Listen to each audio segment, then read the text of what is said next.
You've probably seen one of these, a Lego brick. But have you ever wondered how it all started and why it's called Lego? Actually, the name is much older than this plastic brick. Are you curious? Let me tell you how it all began. Many years ago, there was a skilled and hard-working carpenter named Kirk Christmasen.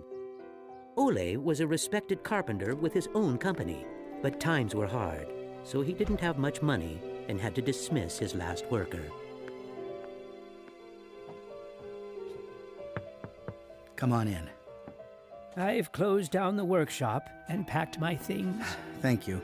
I suppose I'd better write you a paycheck.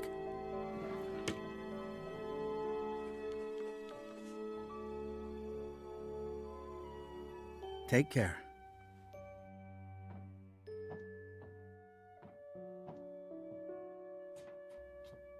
Well, that was the last one.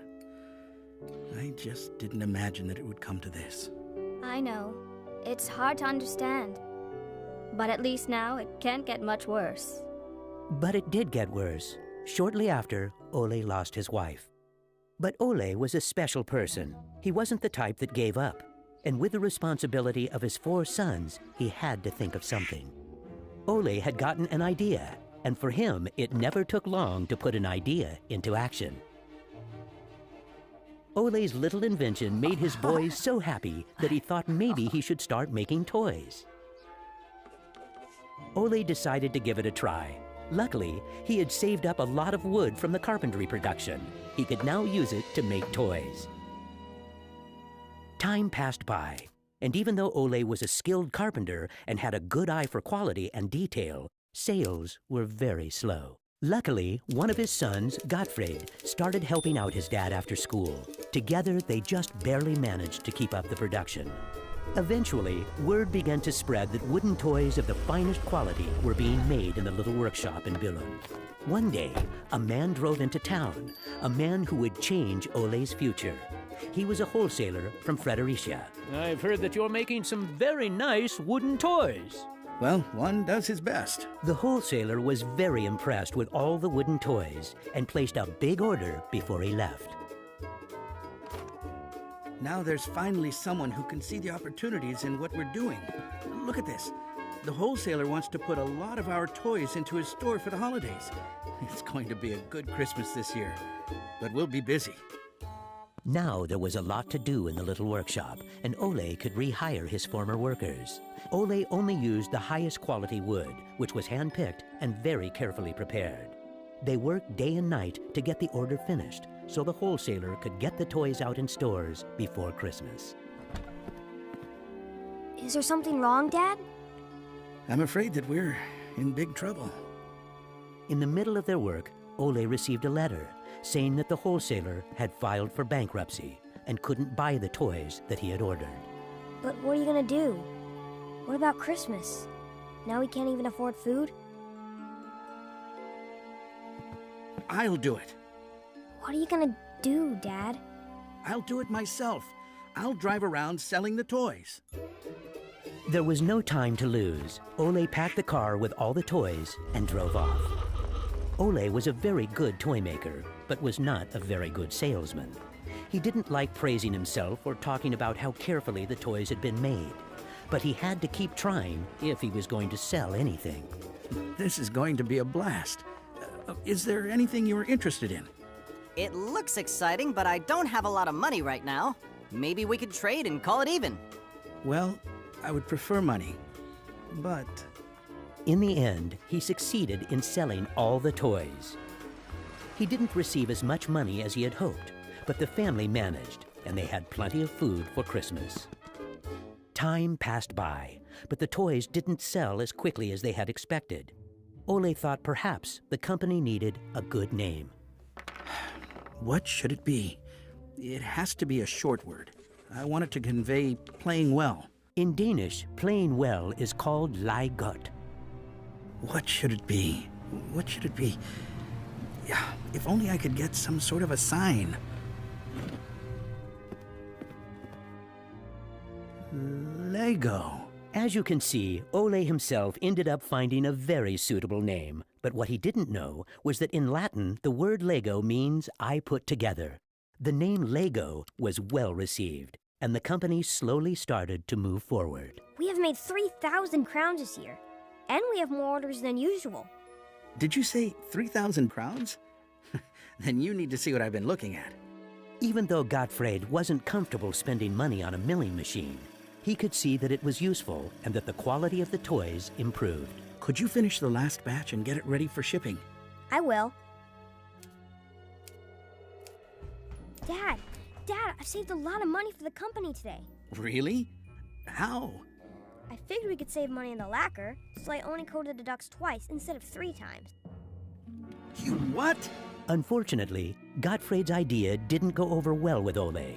Ole made Gottfried unpack all the ducks himself, give them the last layer of lacquer, and bring them back to the train station. Ole believed in high quality and not cheating his customers. When Gottfried returned, Ole explained that that wasn't the way to create a good brand.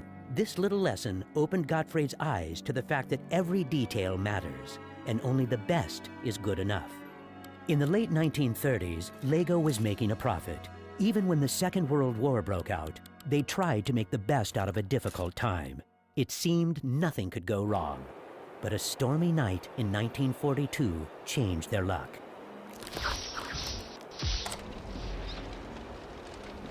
There's a fire! The workshop is on fire!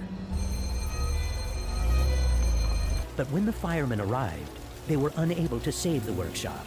It burned to the ground, and all the drawings and models were destroyed. Ole was beginning to lose hope. All that he had worked for was gone, and he almost lost his company. But being responsible for his children and workers inspired him to rebuild Lego. A new factory was constructed. Soon the production of wooden toys started again. The little company fought its way back into the market. Gradually, the Lego factory began to run smoothly, and Ole started looking for new challenges. One day, he went to Copenhagen to look at a new machine that had just arrived in Denmark. It was a plastic molding machine, and Ole was very excited about it. Should we buy it? It sure is a good bargain, and it will give us a lot of opportunities. Well, it does sound interesting, but it is a lot of money. I'll take that as a yes. When the plastic molding machine finally arrived, Ole started making little plastic teddy bears and rattles. But he still had the plastic bricks that he had received at the fair. There was something about them that he couldn't stop thinking about. And even though no one else could see the potential in them, Ole decided to redesign and put them into production. But it was when Lego first launched the Gray Ferguson tractor that the plastic toys became a success. Unfortunately, the sales were dropping during the summer, and the company had too many toys in stock. This can't be right. Of course our products can be sold the whole year, not only for Christmas. Gottfried decided that he would go out and sell the toys himself. Gottfried brought his wife Edith as company and moral support. If you can't get cash, then we need butter and eggs. Well, it wasn't that bad.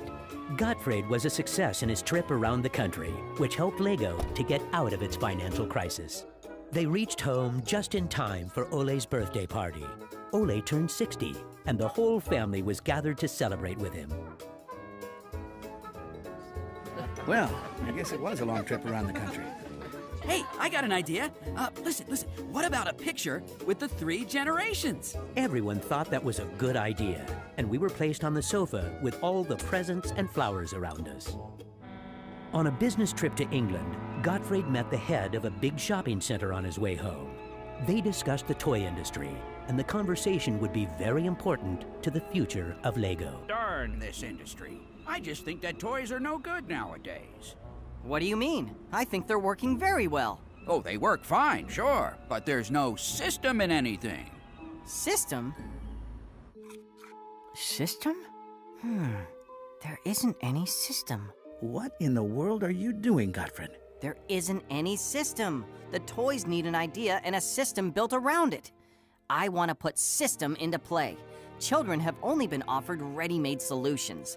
They need something different that will strengthen their imagination and creativity. So you're trying to put Lego into a system? Interesting.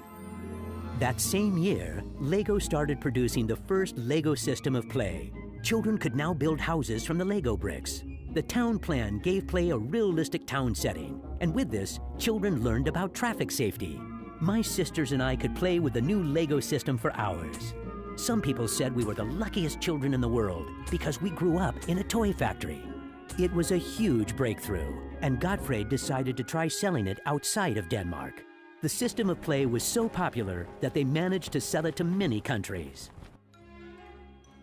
Look what I just built! That is really nice, Kel. Even though Lego was meant for only building houses, there was still a lot of opportunities. There was just one problem. I can't lift it up. It keeps falling apart. That made Gottfried wonder. He wanted to find a way to make the Lego bricks stick together, but that was easier said than done. Gottfried noticed that the Lego bricks got a better clutch power with tubes inside.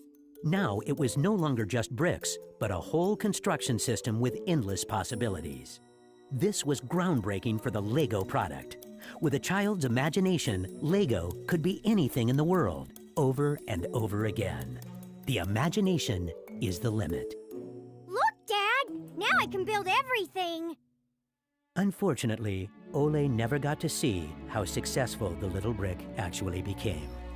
Gottfried was left on his own, and he had to go through another fire at Lego that destroyed most of the wood production. Just like his father, Gottfried knew that he had to try to get the best out of any situation and never give up. Gottfried took the hard times with his head held high. As sales grew, the company also got bigger. He had to think ahead, and he decided not to resume the production of wooden toys and to only focus on the Lego system. It turned out to be a great decision. Many new models were built, and Lego got stronger in the toy industry. Sir, which one of these do you think is the best? That one. Even though it got busier at Lego, Gottfried still had bigger plans. Now he wanted to build an airport, so it would be easier to sell his toys to the whole world. Like father, like son. It didn't take long to put his idea into action. Only 3 years later, Billund Airport was opened. The many guests and business connections who visited the company always wanted to see the modeling department. Gradually, it got so crowded that it was hard for the employees to keep up their work. I think we better wait a while. Gottfried could see that something had to be done. He needed a bigger place to display the Lego models. I don't want to interrupt, so I'll just put this package of our new Lego train, on the table. Just put it there. Train? The idea grew quickly from an exhibition room to an amusement park. And then we could have a tower so you could look over the whole park from above, the whole town. It will be a land made out of Lego. Legoland! Well, it looks interesting, but how many visitors are you actually counting on? Well, I guess, 200, 300,000? 300,000! Even though it sounded like a lot, my dad was actually pretty far off the mark. There were 600,000 guests the very first year. My family and I were there to greet the guests. We've kept up this tradition ever since. Now you know how it all began. Lego wouldn't be what it is today if it hadn't been for my grandfather's sense of quality and search for perfection. My father firmly believed in the endless possibilities of the Lego system. I seek to take the Lego idea even further, encouraging children to explore, experience, and express their own world, a world without limits. And we are still convinced that only the best is good enough, because children deserve the best.